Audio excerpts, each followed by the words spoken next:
본문 말씀은 어떻게 해야 우리의 소중한 사람을 예수님을 믿고 은혜 받게 만들 수 있는지를 잘 보여주고 있습니다.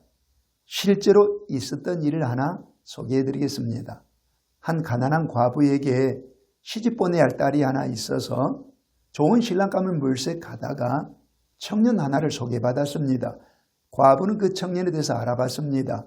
그랬더니 배움이 그다지 많지 않았고 성격은 다소 거칠고 투박하기도 했지만은 사람이 정직했고 성실하고 윗사람을 공경을 잘하고 무엇보다 젊은 나이인데도 불구하고 돈벌이를 잘하고 있었습니다. 마음에 들어서 딸 아이와 결혼을 시켰습니다. 결혼 후에 보니까 자기의 예측이 틀리지 않았어요. 아내인 자기 딸을 소중히 여겨주고 또 생활비도 꼬박꼬박 잘 갖다 주었습니다.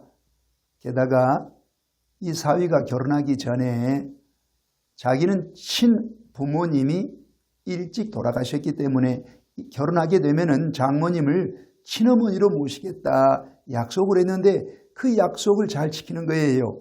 명절이 되면은 용돈도 두둑히 드리고 생신날이 되면은 보석 폐물도 선물로 사드리고 너무너무 이 사위가 마음에 들었어요. 그래서 동네 방네 돌아다니며 내 사위 정말 마음에 든다고 좋은 사위라고 그렇게 자랑하며 지내던 어느 날이었습니다. 사위가 일터에서 일찍 돌아오더니 가족을 모아놓고 나서 폭탄 선언을 했습니다. 예수님이 자기를 불렀다면서 이제부터 일을 그만두고 신학교에 가겠다는 것이었어요. 청천벽력 같았습니다. 너무 기가 막힌 이 장모님이 사위에게 물었습니다. 사위, 그러면 앞으로 우리 집안의 생계는 어떻게 할 셈인가? 그랬더니 이 사위가 하는 말이 장모님 걱정하지 마세요. 제가 주의 명을 받들어 신학교에 들어가고 주의 일을 하니 하나님이 책임져 주실 것입니다. 걱정하지 마세요. 그러는데 실상은 어떻게 되느냐? 가족 생계가 오롯이 자기 딸과 장모인 자기 몫이 되고 말았습니다. 매일매일 신학교에 가는 사위의 모습을 볼 때 꼴보기 싫었습니다. 그리고 그 사위를 부르신 예수님에 대해서 너무너무 미웠고 예수의 예자만 들어도 경기를 일으킬 정도가 되었습니다. 이 과부가 누구일까요? 제가 조금 각색은 했지만은 본문에 나와 있는 시몬 베드로의 장모입니다. 생각해 보십시오. 사위 베드로는 좋은 사람이었어요. 열심히 일해서 생활비를 꼬박꼬박 갖다 주고 정직하고 성실하고 윗사람인 자기를 잘 공경하는 좋은 사윗감이었지만은 어느 날 갑자기 이렇게 무책임한 사람으로 장모인 자기 눈에 비친 바로는 무책임한 사위로 돌변하고 말았습니다. 그러니 그런 사위가 보기 좋았겠습니까? 그런 사위를 종으로 부르신 예수님에 대해서 어떤 생각을 하겠습니까? 예수를 쉽게 믿겠습니까? 예수님을 통해서 은혜를 받을 수가 있겠습니까? 혹시 여러분의 가정에도 여러분에게 소중한 사람이 이와 같이 예수님을 믿기를 거부하고 그래서 도무지 은혜 받을 수 없는 그런 분이 있습니까? 어떻게 하면 여러분의 그 소중한 사람도 예수님을 믿고 은혜 받게 만들 수 있겠습니까? 먼저 그 사람의 삶에 브레이크가 걸리기를 기도해야 됩니다. 우리가 매일 타고 다니는 자동차에는 악셀도 있고 브레이크도 있습니다. 만일 지금 여러분이 차를 몰고 길을 나선다라고 가정해 보겠습니다. 여러분 앞에 장애물이 없이 길이 확 트이게 되면은 여러분은 어떤 선택하시겠습니까? 당연히 악셀을 밟겠죠. 그러면 차는 붕 하면서 속력을 높일 것이고 차는 싱싱 달릴 것입니다. 여러분이 신이 나서 계속해서 차를 주행하는데 어느 순간 높은 고가도로 위를 달리게 되었다고 한번 가정해 보겠습니다. 여러분의 눈앞에 저 앞에 상판 하나가 무너지고 여러분 앞을 달리고 있던 차들이 하나 둘씩 그 상판 아래로 떨어진 모습을 보게 된다면 여러분은 어떤 선택하시겠습니까? 당연히 급 브레이크를 밟겠죠. 그래야 살 수 있으니까요. 우리 인생의 삶에도 때로는 이처럼 브레이크가 필요한 법입니다. 시몬 베드로의 눈에 비친 장모님이 바로 이것이 필요한 때였습니다. 시몬 베드로는 예수님을 믿고 구원의 확신을 가진 신앙인이었어요. 그의 눈으로 볼 때 장모님은 지금 위험한 상태였어요. 심각한 상태였습니다. 끝까지 예수님을 믿지 않고 미워하고 부인하고 살다가 세상을 떠나면 어떤 일이 생깁니까? 하나님께 심판을 당할 것이고 영원한 지옥불 속에 내던져져서 형벌을 당할 것이 아닙니까? 그래서 이런 시몬 베드로의 눈에 장모님은 브레이크가 필요했었습니다. 29절 말씀을 보시겠습니다. 회당에서 나와 곧 야고보와 요한과 함께 시몬과 안드레의 집에 들어가시니 시몬의 장모가 열병으로 누워있는지라. 시몬의 장모가 열병으로 누워있는지라, 이 말씀처럼 베드로의 장모님이 열병을 앓게 되었습니다. 여러분, 열병이 어떤 병입니까? 열병은 원래 사람의 정상 체온이 36.5도인데 이 열병을 앓게 되면 그 체온이 38도 이상 고온으로 오르게 돼요. 심지어 40도까지 오를 수 있습니다. 그렇게 되면 어떤 증상이 뒤따른가 하면은 먼저 한기를 느끼게 돼요. 그래서 열병을 앓게 되면은 옷을 여러 겹을 껴입기도 하고 이불을 여러 채 뒤집어 쓰면서도 춥다고 그래요. 또 이 사람의 체온이 비정상적으로 오르게 되면은 이 인체는 자동적으로 그 체온을 조절하기 위해서 땀을 흘리게 돼요. 발한 증상이 따르게 됩니다. 게다가 두통도 겪을 수가 있고 몸살을 앓게 될 수가 있고 또 호흡도 비정상, 심박수도 비정상, 그러다가 사람이 사망에 이를 수도 있습니다. 아주 심각한 병일 수 있어요. 장모님이 이 열병에 걸렸을 때 사위인 베드로가 어떻게 했을까요? 먼저 동네 의사를 찾아가서 치료받으려고 애썼을 것입니다.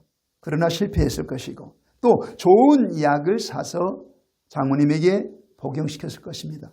그런데 아무 차도가 없었어요. 그래서 장모님은 안식일인데도 불구하고 회당에 가서 하나님을 예배하지도 못하고 집안에서 침상에 누워 있어야만 했습니다.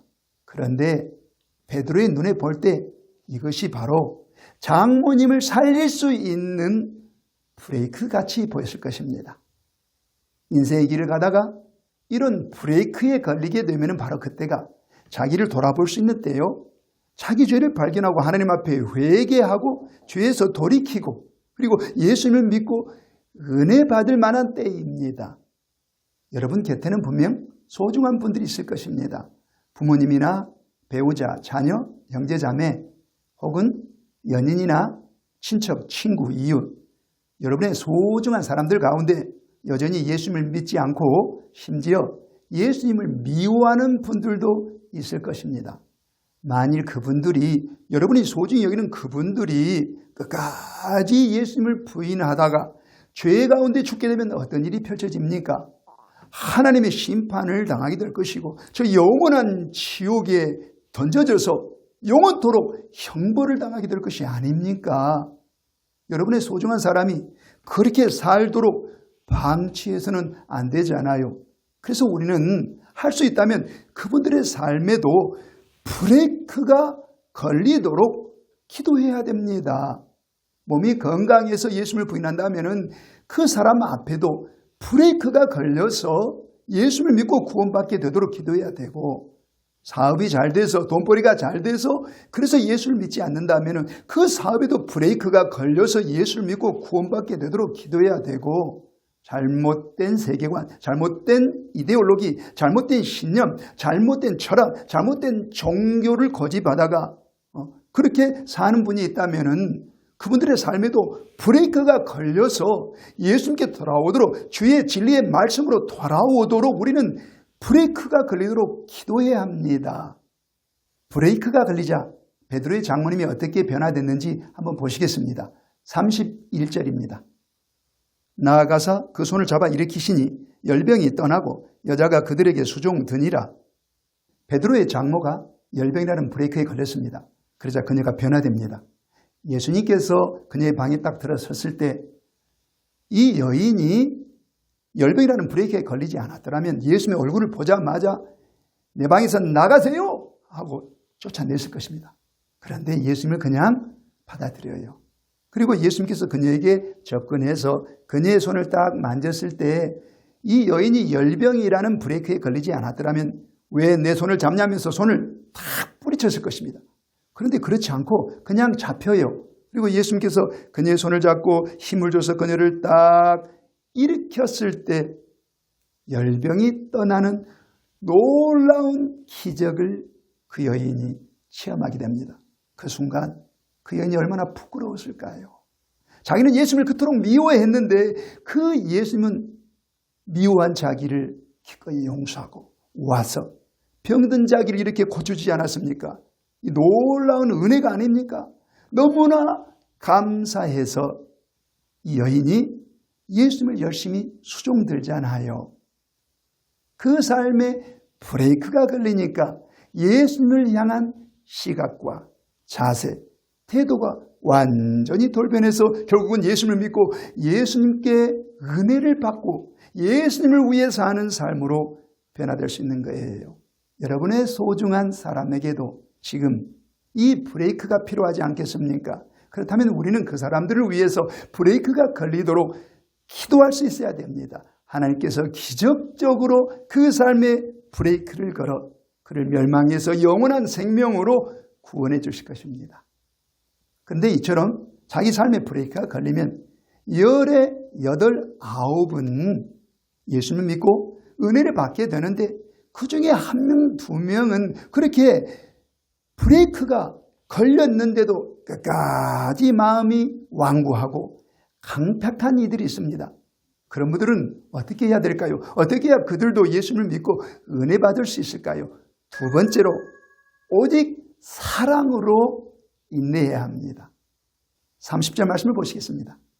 시몬의 장모가 열병으로 누워있는지라 사람들이 곧 그 여자에 대하여 예수께 여짜온대 베드로의 장모님이 열병을 앓고 자기 방에 누워있을 때 바로 그 집에 예수님이 초청받아 오셨습니다. 당연히 예수님을 주빈실에 모셨겠죠.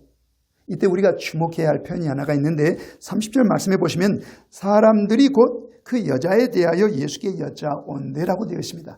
이때 사람들은 누구를 가리키고 있을까요? 문맥을 보면 분명 5명은 확실합니다. 시몬 베드로, 그리고 그의 동생 안드레, 야고보와 요한, 그리고 베드로의 아내인 그 장모님의 딸, 이 5명이 분명 이 사람들 속에 속할 것입니다.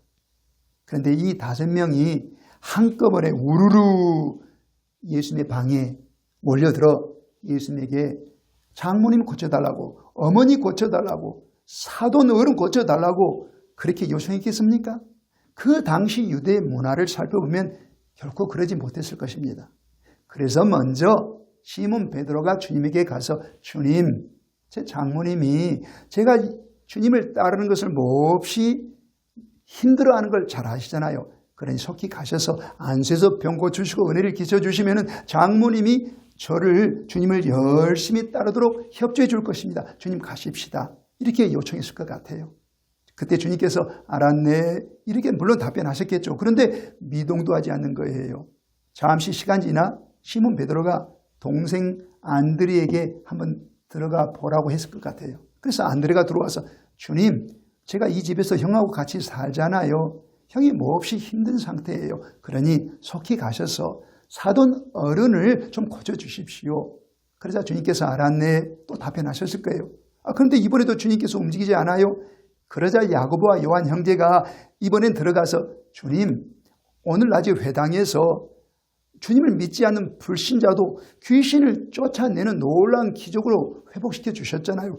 그렇다면은 주님의 제자인 베드로의 요청인데 속히 가셔서 좀 안수해 주십시오. 이렇게 요청하지 않았겠습니까? 알았네 라고 주님께서 답변하셨을 것 같아요. 그런데 주님께서 여전히 움직이지 않아요. 그러자 마지막으로 시몬의 아내가 예수님께 들어가서 주님, 제 어머니가 지금 죽어가고 있습니다. 며칠 동안 한술도 뜨지 못했어요. 저러다가 죽으면 어떻게 됩니까? 제 마음이 찢어집니다. 주님 도와주세요. 그렇게 요청했을 것 같아요. 그러다 주님께서 마침내 일어나셔서 그 장모님에게 가셔서 은혜를 끼쳐주신 것이죠. 그런데 여러분, 왜 주님께서 이런 식으로 역사하셨을까요? 그것은 바로 그 제자들로 하여금 사랑으로 인내하는 법을 가르치기 위함이라고 저는 확신합니다. 요한 1서 4장 8절 말씀에 하나님은 사랑이심이라 이런 말씀이 있습니다. 예수님은 사랑의 하나님이십니다. 예수님은 모든 일에 사랑의 원리로 일하신 분입니다. 그래서 예수님의 제자들도 사랑의 원리를 따라서 주의 일을 하기를 원하셔요. 그러나 만사의 때가 있잖아요. 예수님은 모든 일을 하실 때 항상 때를 따라 하셨습니다. 제자들이 요청할 때가 있고 예수님께서 일어나셔서 일하실 때가 있다는 것입니다. 그때까지 예수님이 일하셔서 역사하실 때까지 우리의 기도가 응답될 때까지 우리는 오직 사랑으로 기도하고 인내하면서 기도하고 전도해야 하는 것입니다. 바로 이것을 배우라고 오직 사랑으로 인내하는 법을 배우라고 주님께서 그렇게 제자들을 가르쳐 주셨을 것 같아요. 제가 최근에 유튜브를 통해서 소천하신 조영기 목사님의 간증을 시청했습니다. 이 분이 17살 때에 가정이 독실한 불교 집안이었고 몹시 가난했다고 합니다. 그래서 17살 나이에 학교도 가지 못하고 가족 생계를 돕기 위해서 청소년 조용기는 부산에 부두에 가서 하역 노동자로 일해야만 했답니다. 그 당시는 매일같이 미국에서 배가 와서 물자들을 하역해야 했기 때문에 밤낮으로 그 일을 하다가 그만 17살 나이에 어느 날 쓰러지고 말았다고 합니다. 병원에 가서 엑스레이를 찍었더니 그 폐가 거의 기능을 상실한 상태였어요. 의사 선생님이 청소년 용기에게 용기 청년 엑스레이를 보니까 자네는 더 이상 이 병원에서 치료할 방법이 없네. 길어야 6개월이고 짧으면 3개월밖에 못 사네. 이러면서 사망 선고를 내렸다고 합니다. 병원에서는 더 이상 치료할 수가 없으니 집에 가서 그저 쉬시게 이래서 집에 돌아와서 죽을 날을 기다리면서 매일같이 누워 지낼 때 어느 날 동네 사는 자기 친구 누님이 찾아왔다고 합니다. 누님은 용기에게 동생아 우리 예수님 믿고 교회 다니자. 그러면 예수님이 반드시 너의 병 고쳐주시고 너 살려주실 거야. 우리 예수님은 그런 분이야. 이렇게 전도를 하려는데 용기 청소년이 누님의 말을 막았다고 합니다. 누님 우리 집안이 어떤 집안인지 잘 아시잖아요. 그런데 나더러 석가모니 부처님을 배신하고 예수님을 따르라고요? 말도 안 됩니다. 누님 빨리 가세요. 라고 누님을 쫓아냈다고 합니다. 그런데 그 이후로도 그 누님은 계속해서 동생 용기에게 와서 전도하기를 시도했다고 합니다. 그때마다 조용기는 누님을 계속 물리쳤다고 해요. 그러면 나라면은 그 거절감 때문이라도 낙심하고 또 전도하기를 포기할 법한데 이 누님은 여전히 포기할 수가 없었어요. 그래서 용기를 위해서 교회에서 기도하는데 갑자기 그 마음에 금식 기도를 해야 되겠다는 확신이 들어가지고 그때부터 며칠 동안 금식 기도를 했답니다. 금식 기도가 끝나자 이 누님이 다시 용기에게 갔어요.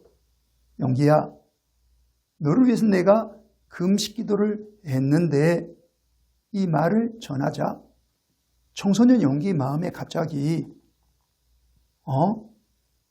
누님이 나를 위해서 금식 기도까지 했다고? 밥도 먹지 않고 기도를 했다고? 왜 누님이 나를 위해서 이렇게 금식까지 하면서 기도를 해줄까? 이런 생각이 들면서 마음이 누그러졌다고 해요. 그러면서 누님한테 그럼 누님 나 예수 믿고 병고침 받고 싶은데 그러면 어떻게 해야 될까요? 질문했고 예수 이름으로 기도하면 예수님이 병 고쳐주실 거야. 이렇게 가르쳐줬어요.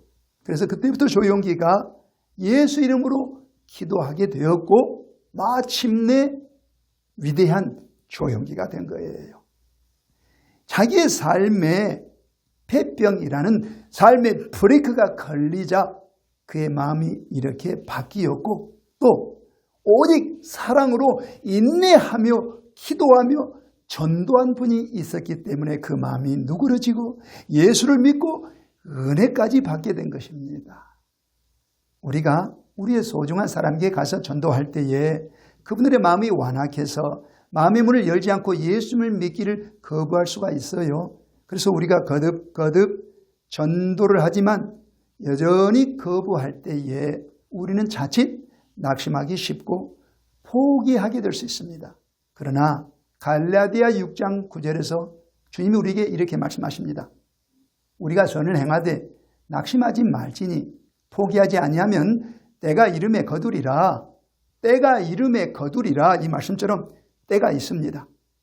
우리의 사랑하는 이들의 구원을 위해서 우리가 기도하고 전도할 때에 반드시 구원받을 때가 있다는 것입니다. 주님께서 우리의 기도를 응답하실 때가 있다는 것입니다. 주님께서 역사하실 때가 있다는 것입니다. 사랑하는 여러분, 그때까지 결코 낙심하지 마십시오. 결코 포기하지 마십시오. 오직 사랑으로 인내하며 기도하고 전도하십시오. 반드시 때가 되면은 하나님께서 기쁨의 열매를 여러분의 품 안에 가득 안겨주실 것입니다.